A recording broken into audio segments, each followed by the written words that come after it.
बिस्मिल्लाहिर्रहमानिर्रहीम। अस्सलाम वालेकुम नाज़रीन। लाहौर में कोरोना वायरस से ज़्यादा मंशियात के आदी अफराद जान की बाजी हार गए।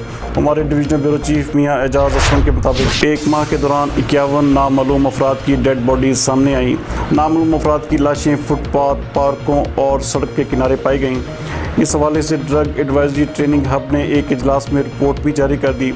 इस इजलास में in charge school programme Syed Mohsin, Adeel Rashid, Murtaza Siddiqui समेत दीगर अफराद ने शिरकत की। इस मौके पर कंसल्टेंट इंसदाद मंशियात मुहिम सैयद जुल्फ़कार हुसैन शाह का कहना था कि खुराक की कमी मंशियात की अदम दस्तयाबी मवाद की वजह बनी। शहर के 120 मुकामात पर मंशियात की आदी अफराद के डेरे हैं, जबकि उनका मजीद कहना था कि सुप्रीम कोर्ट और हाई कोर्ट के अहकामात की रोशनी में मंशियात के खिलाफ हुकूमती इदारों ने काम का आगाज़ किया और हम मुसलसल इस सिलसिले में काम जारी रखे हुए हैं।